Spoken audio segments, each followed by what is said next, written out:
বাংলাদেশ প্রকৃতির এক অনন্য দান। সবুজ শ্যামলিময় ঘেরা এই দেশ নদীমাতৃক ভূমির জন্য বিশ্বজুড়ে পরিচিত। এদেশে ছড়িয়ে ছিটিয়ে আছে অসংখ্য নদী, খাল, বিল আর জলাশয়, যা দেশের প্রকৃতিকে করে তুলেছে বৈচিত্র্যময়। গ্রামীণ বাংলার প্রাকৃতিক দৃশ্য, যেমন ধানের ক্ষেত, তাল খেজুর গাছ কিংবা মাটির ঘর, সবই এক শান্ত সৌন্দর্যের ছাপ বহন করে। অন্যদিকে পাহাড়ি অঞ্চলের রাঙামাটি, বান্দরবন আর খাগড়াছড়ির প্রাকৃতিক দৃশ্য মনোমুগ্ধকর। তাছাড়া কক্সবাজারের সমুদ্র সৈকত বিশ্বের দীর্ঘতম সৈকত হিসেবে বাংলাদেশের সৌন্দর্যে বিশেষ মাত্রা যোগ করেছে। শুধু প্রকৃতি নয়, বাংলাদেশের সৌন্দর্য লুকিয়ে আছে মানুষের সংস্কৃতি, অতিথিপরায়ণতা এবং ঐতিহ্যে। লোকসঙ্গীত, মেলা ও গ্রামীণ জীবনের সরলতা মিলেই তৈরি করেছে এক অনন্য রূপ। তাই বলবো, বাংলাদেশ শুধু ভৌগোলিকভাবে নয়, হৃদয়ের দিক থেকেও এক সৌন্দর্যের ভাণ্ডার। আজকে আমি আপনাদেরকে দেখাতে যাচ্ছি দক্ষিণ অঞ্চলের সাতক্ষীরা জেলা। সাতক্ষীরা জেলার আশাশুনি থানার কিছু মনোমুগ্ধকর পরিবেশ এবং দৃশ্য। সাথে থাকুন এবং ভিডিওটি সম্পূর্ণ দেখার অনুরোধ রইল।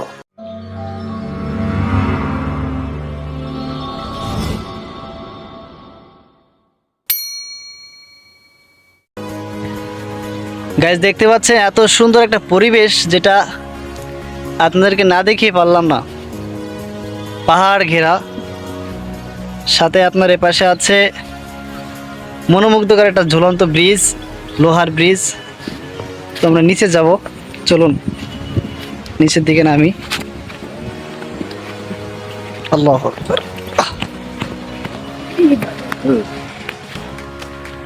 এখানে বসার মতো সুন্দর একটা পরিবেশ আছে। অনেকে এখানে এসে বসে সময় কাটায়, দেখতে অনেক সুন্দর লাগে। এখন চিন্তা করেন কোথায় আছি আমরা।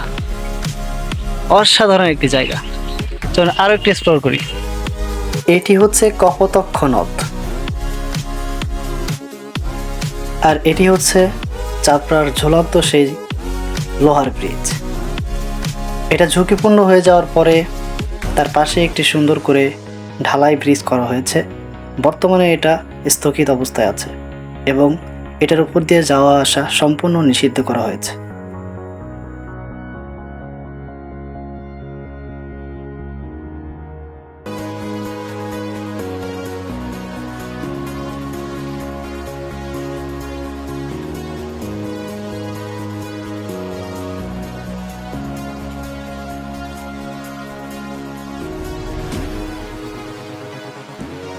তবে অতি দ্রুত যাওয়ার জন্য অথবা নিজের সময়টা কাটানোর জন্য হলেও অনেকেই এখানে এসে ছবি তোলার জন্য ঘুরে বেড়ায় এবং সুন্দর পরিবেশ খুঁজে বেড়ায়।